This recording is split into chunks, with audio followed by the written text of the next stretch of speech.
आज हम पढ़ेंगे चैप्टर नंबर 2 अम्ल, क्षार एवं लवण। ठीक है ना।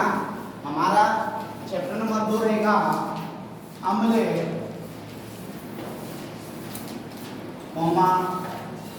क्षारक एवं लवण।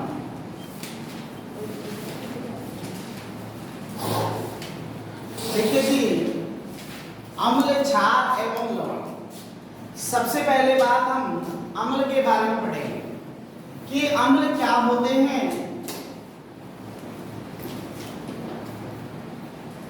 अम्ल क्या होते हैं? देखिए, अम्ल क्या होते हैं आप सबको पता है। अगर सामान्यतः हम अम्लों के स्वाद की बात करें तो अम्ल स्वाद में खट्टे होते हैं। अम्ल स्वाद में कैसे होते हैं? आपने किसी भी अम्ल को चखा होगा, आपने नींबू खाया होगा। नींबू आप अपने भोजन में लेते हैं। आपने आंवला और इमली, टमाटर और कच्चा आम और कई बार आपने संतरे का भी यूज किया, तो आपने देखा होगा लगभग ये खट्टे होते हैं। लगभग इनके स्वाद में खट्टापन होता है। स्वाद में क्या होता है? खट्टा।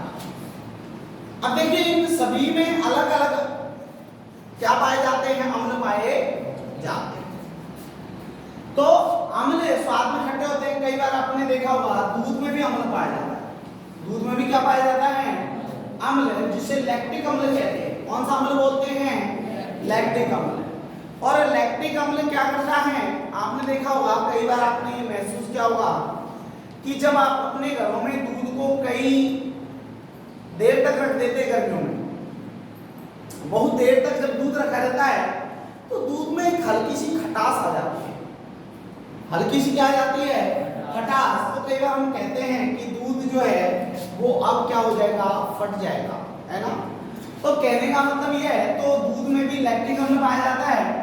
तो हम कह सकते हैं अम्ल स्वाद में कैसे होते हैं? खट्टे होते हैं।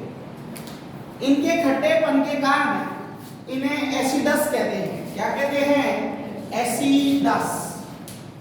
इनका स्वाद खट्टा होने की वजह से इन्हें एसिडस कहते हैं। और एसिडस जो शब्द है ये आपको पता है ग्रीक भाषा का शब्द है। कौन सी भाषा का शब्द है? ग्रीक भाषा का शब्द है एसिडस। और एसिडस का मतलब होता है खट्टा स्वाद।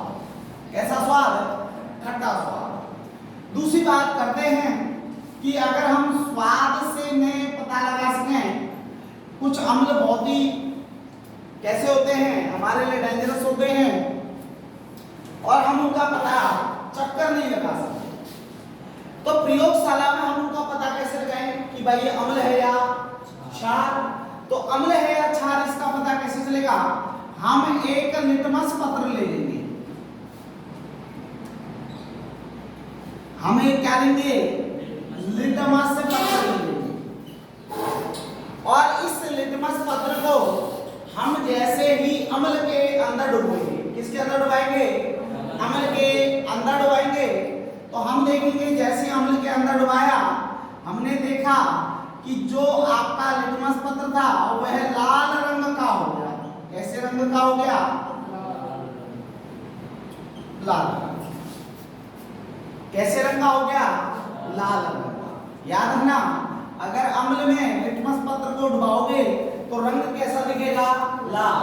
यदि लिटमस पत्र का रंग लाल हो गया तो समझ जाना कि वह कैसी प्रवृत्ति का है? अम्लीय प्रवृत्ति का है। तो ये हमारे अम्ल के बारे में क्या है? एक टेस्ट है जो हम चक्कर भी कर सकते हैं और लिटमस पत्र के द्वारा भी कर सकते हैं। अब आपको सर लिटमस पत्र क्या है, तो मैं आपसे कहूंगा लिटमस पत्र एक सूचक है। क्या है? सूचक है। अब आपको वे सूचक क्या होते हैं? सूचक वे पदार्थ होते हैं जो किसी भी विलयन में अम्ल या क्षारकता की क्या बताते हैं, उपस्थिति को प्रदर्शित करते हैं। देखिए अगर हमने लिटमस पत्र को किस में डाला, अम्ल में डाला है ना, तो विलेन अम्ल था, तो सूचक ने लाल रंग प्रदर्शित कर दिया। अब लाल रंग प्रदर्शित करते ही हमें पता लग जाएगा कि जो हमारा विलेन है वो कैसा है, अम्लीय है। तो ये बात बताई किसने, लिटमस पत्र ने। अगर लिटमस पत्र को हम क्षार में डालेंगे, किसमें डालेंगे, क्षारक विलेन में, किसमें विलेन में, क्षारीय विलेन में डालते हैं, तो वह कैसा हो जाएगा, नीला होगा। कैसा हो जाएगा, नीला। तो इसका मतलब हमें पता लग जाएगा कि सीधी सी बात है कि भाई सूचक ही हमें बता रहा है, क्या बता रहा है कि यह अम्लीय विलेन है या क्षार है। तो हम लिख सकते हैं वे पदार्थ जो विलेन में उपस्थित है, अम्ल या क्षारकता की उपस्थिति को प्रदर्शित करते हैं, क्या कहलाएंगे, सूचक कहलाएंगे। क्या कहलाएंगे, सूचक। अब आप कहोगे सर क्या लिटमस पत्र ही सूचक है, क्या लिटमस पत्र ही सूचक है, अन्य सूचक नहीं हो सकते हैं, अन्य सूचक भी हैं। देखिए जो सूचक होते हैं वो दो प्रकार से डिवाइडेड हैं। सूचक कितने प्रकार से डिवाइडेड हैं, दो प्रकार से क्या करें, बांटे जाते हैं। सूचक दो प्रकार से बांटे जाते हैं। एक होता है प्राकृतिक सूचक। कौन सा सूचक है, प्राकृतिक सूचक। और एक होता है, हाँ जी, संश्लेषित कह दो या कृत्रिम कह दो। क्या कह दो, कृत्रिम। वैसे संश्लेषित होंगे, क्या होंगे, संश्लेषित।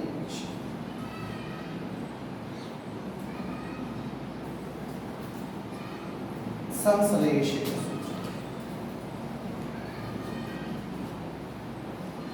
हाँ, दोनों में अंतर है बेटा। कृत्रिम और संश्लेषित में अंतर है। कृत्रिम होते हैं जो केवल मानव द्वारा बनाए जाते हैं, केवल किस बनाए जाते हैं, मानव द्वारा। लेकिन संश्लेषित का मतलब क्या होता है, बनते तो प्रकृति में है लेकिन इनकी क्षमता में सुधार कौन करता है, मानव। कौन करता है, मानव। समझ आ गई ना, बनते तो गए लेकिन इनकी प्रकृति में सुधार कौन करता है, मानव। तो इसलिए इसको संश्लेषित बोलते हैं। ठीक है, तो कृत्रिम और संश्लेषित शब्द में अंतर है। देखिए प्राकृतिक सूचक कौन कौन से हैं। अगर हमारे पास लिटमस पत्र नहीं है तो हम प्राकृतिक सूचकों के द्वारा भी पता कर सकते हैं अम्ल है या क्षार। ठीक है, जैसे आपने लाल पत्ता गोभी का नाम सुना होगा, लाल पत्ता गोभी।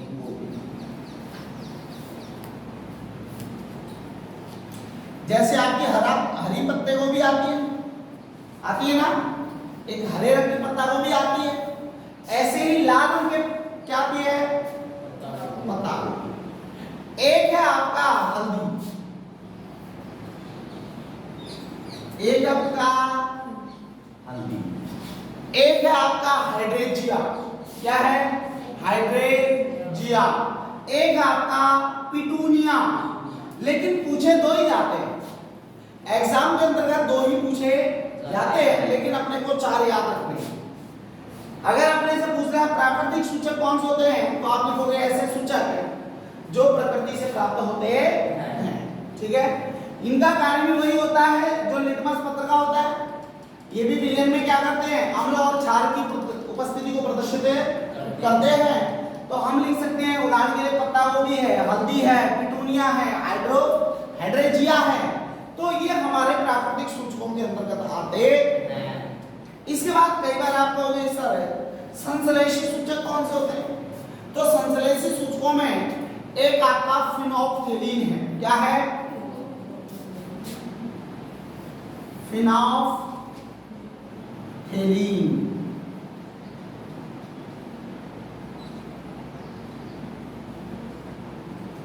कौन सा है, फिनोल्फथेलीन। क्या है बेटा, एक आपका कौन सा है, फिनोल्फथेलीन है, फिनोल्फथेलीन। सॉरी एक ल और आएगा बीच में, ठीक है ना। और एक है मेथिलोनेट। एक कौन सा है, मेथिलोनेट।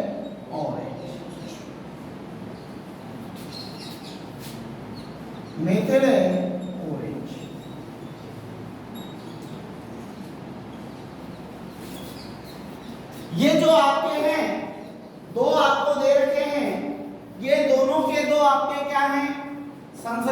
से सूचक है। कौन से सूचक हैं? संश्लेषित सूचक है फिनोल्फ्थेलिन और मेथिलेओइन। कंप्लीट हुआ।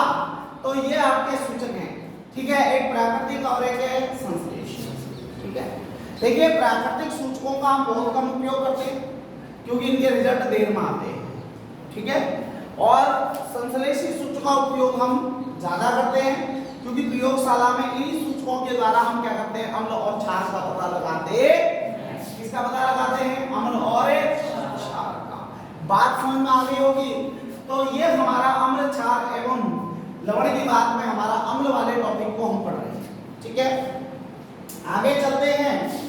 देखिए इसके बाद हमसे पूछेगा कि अम्ल भी दो प्रकार के होते हैं। अम्ल भी कितने प्रकार के होते हैं? दो प्रकार के, ठीक है। अब देखिए अम्ल भी दो प्रकार के होते हैं, तो अम्ल में कौन कौन से दो प्रकार हैं यहाँ पर? तो देखिए आपको एक तो कार्बनिक अम्ल के बारे में बताया जाता है। कौन से अम्ल है? कार्बनिक अम्ल। और एक होते हैं आपके खनिज अम्ल।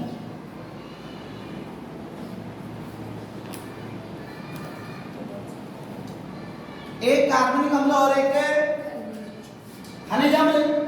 अब देखिए कार्बनिक अम्ल कौन से होते हैं? ऐसे अम्ल जिनमें कार्बन तत्व उपस्थित होता है। कौन सा तत्व उपस्थित होता है? कार्बन तत्व। ऐसे अम्ल जिनमें कौन उपस्थित होता है? कार्बन तत्व उपस्थित होता है, ठीक है ना। अब जैसे आपको सर कार्बनिक अम्ल में हम क्या कह सकते हैं? आपने नाम सुना होगा मेथेनोइक अम्ल का, सुना है ना? किसमें पाया जाता पता है क्या? हाँ, नेटल के डंक में, मधुमक्खी के डंक में, है ना। मधुमक्खी जो होती है उसके डंक में, है ना, नेटल के डंक में जो फार्मिका नामक चिट्टी होती है, जिसको आप क्या कहते हो? लाल चिट्टी। क्या बोलते हो? लाल चिट्टी बोलते हो ना। तो लाल चिट्टी में भी क्या होता? अम्ल पाया जाता है, मेथेनोइक अम्ल। और मेथेनोइक जो अम्ल है इसका सूत्र होता है COOH,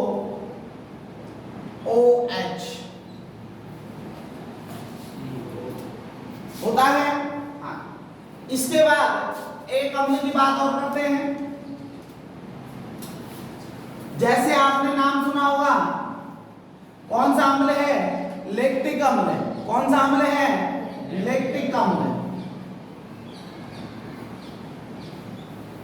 चलो नीचे लिख देते हैं, यहाँ पर एक बार इसको हटा देते हैं।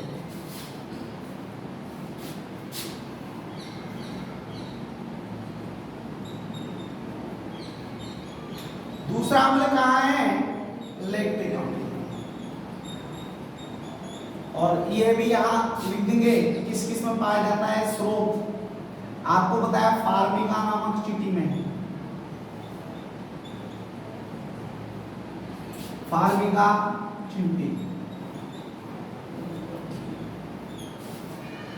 फार्मिका चींटी, ठीक है ना। हाँ।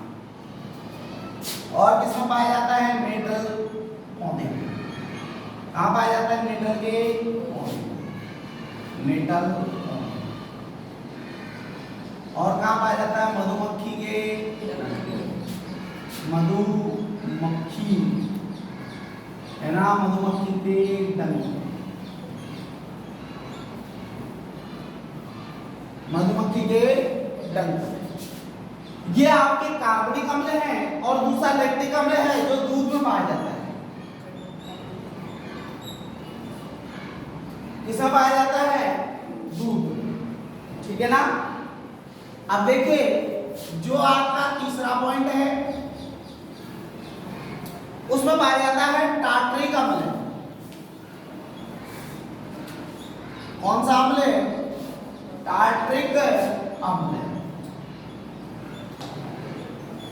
और टार्टरिक अम्ल पाया जाता है इमली में। किसमें पाया जाता है?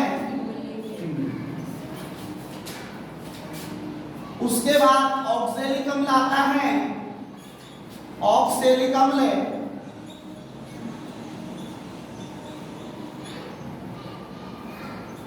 ऑक्सैलिक अम्ल ये पाया जाता है आपका टमाटर में। ठीक है जी।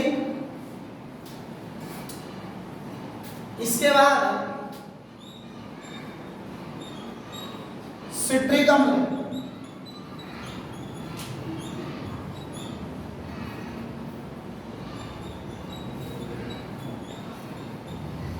ये पाया जाता है नींबू में।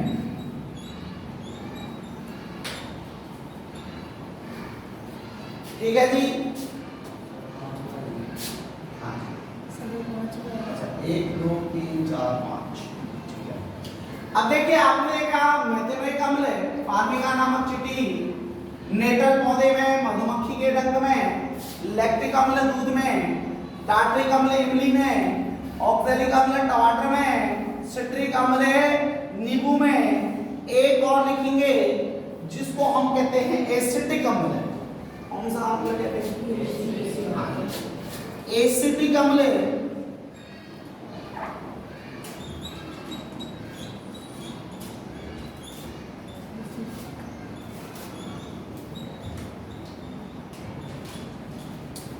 एसिटिक अम्ल, और एसिटिक अम्ल कहाँ पाया जाता है? आपको पता है सिरके में। सिरका जानते होंगे हम, सिरका वो होता है जो अचार में डाला जाता है। किसमें डाला जाता है? अचार में। और क्यों डाला जाता है? क्योंकि सिरका अचार का परिरक्षण करता है। सिरका अचार का क्या करता है? परिरक्षण करता है। तो देखिए इनमें से आपसे एक अम्ल जरूर पूछा जाता है, और ज्यादातर या तो आपको ये अम्ल पूछा जाता है या ये पूछा जाता है। ठीक है ना? तो आपको इसके स्रोत सहित आपको कार्बनिक अम्लों के नाम पता लगते हैं। ठीक है ना? तो ये कार्बनिक अम्ल होते हैं। अम्ल तो होते हैं लेकिन क्या होते हैं? कार्बनिक। और साथ ही एक बात और सुन लीजिएगा, जितने भी कार्बनिक अम्ल होते हैं सभी को दुर्बल अम्लों की श्रेणी में रखा जाता है। कौन से अम्लों की श्रेणी में रखा जाता है? दुर्बल अम्लों की श्रेणी में रखा जाता है। ये बात भी ध्यान दीजिए। जितने भी कार्बनिक अम्ल आपके आएंगे सभी को दुर्बल अम्लों की श्रेणी के अंतर्गत रखा जाता है, क्योंकि हम अम्लों का जो वियोजन है वो प्रबल और दुर्बल के हिसाब से भी करते हैं। तो प्रबल और दुर्बल दो प्रकार के अम्ल हैं, उनमें भी हमें ये ज्ञात हो जाता है कि जितने भी कार्बनिक अम्ल हैं जिनके अंदर कार्बन शब्द की उत्पत्ति होगी या कार्बन तत्वों की उपस्थिति होगी, वो सभी के सभी दुर्बल अम्लों के अंतर्गत माने जाएंगे। ठीक है जी। इसके बाद जो अगला हमारा आता है वो खनिज अम्ल आएगा। कौन सा अम्ल आएगा? खनिज अम्ल। अब आप कहोगे खनिज अम्ल कौन कौन से होते हैं? ठीक है, अब हम खनिज अम्लों के बारे में पढ़ते हैं।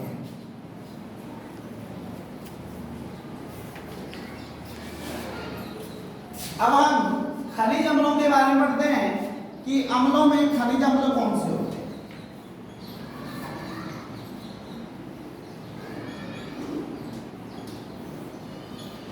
अब देखिए खनिज अम्लों में हमारे पास कई अम्ल हैं, ठीक है, लेकिन हम कुछ एक की बात करेंगे।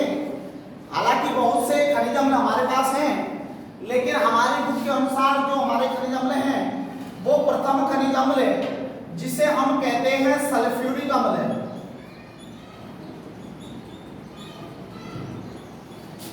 सल्फ्यूरिक अम्ल,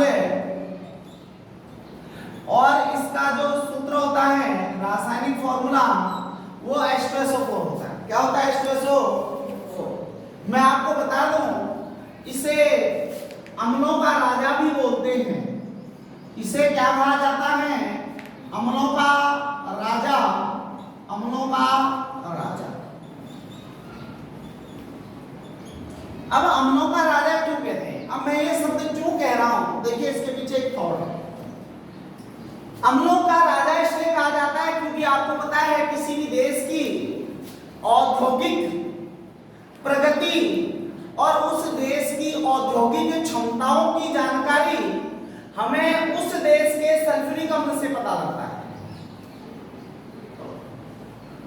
समझ होगी, किसी भी देश में उद्योग धंधे कैसे हैं, उस देश का औद्योगिक विकास कैसा है ना?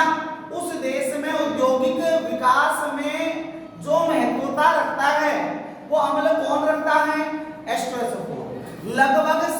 उद्योगों में सल्फ्यूरिक अम्ल का उपयोग किया जाता है। यहां तक कि आपको पता होगा कि जितने भी हमारे प्रोडक्ट हैं, है ना, उनमें से आधे से ज्यादा प्रोडक्टों में सल्फ्यूरिक एसिड का उपयोग किया जाता है। ठीक है ना। तो इसीलिए इसे हम लोग राजा कहते हैं, क्योंकि उद्योग में सबसे ज्यादा अगर कोई काम आता है कोई अम्ल, तो वो कौन है? सल्फ्यूरिक अम्ल है। ठीक है। ये क्वेश्चन भी कई बार पुट हो जाता है कि किसी भी देश की औद्योगिक क्षमता को हम कैसे पता कर सकते हैं। तो उस देश की H2SO4 की जो खपत है, उस खपत से हम ये पता कर सकते हैं कि इस देश का औद्योगिक विकास कैसा रहा। ठीक है। तो अम्लों का राजा इसलिए कहते हैं। और जो दूसरा पॉइंट हमारा आएगा वो रहेगा हाइड्रोक्लोरिक अम्ल।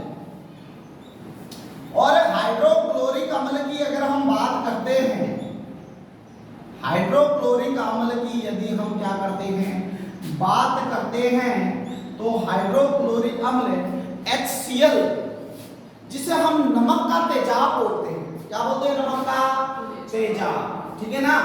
HCl को हम क्या कहते हैं आम भाषा में? नमक का तेजाब।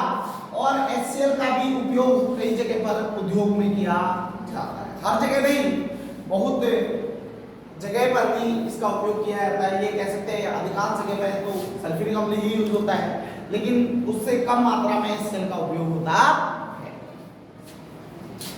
इसके बाद जो हमारा तीसरा पॉइंट है, इसको हम कहते हैं नाइट्रिक अम्ल। नाइट्रिक अम्ल, और नाइट्रिक अम्ल को हम HNO3 लिखते हैं। क्या लिखते हैं? HNO3। यानी नाइट्रिक अम्ल ये भी हमारा क्या है? अम्ल है। ध्यान से सुनना, ये तीनों जो खनिज अम्ल है, केवल तीनों की बात कर रहा हूं। केवल किसकी बात कर रहा हूं? तीनों की। ये तीनों प्रबल अम्ल कहलाते हैं। किस श्रेणी में है? प्रबल अम्ल की श्रेणी। ये तीनों, बाकी और भी खनिज अम्ल हैं, लेकिन उनमें से लगभग कुछ खनिज अम्ल दुर्बल भी हैं। कुछ कैसे हैं? दुर्बल खनिज अम्ल भी हैं, लेकिन ये तीनों प्रबल खनिज अम्लों के अंतर्गत आते हैं। इस बात को आपको ध्यान रखना है। तो आज अपने अम्लों के बारे में पढ़ा।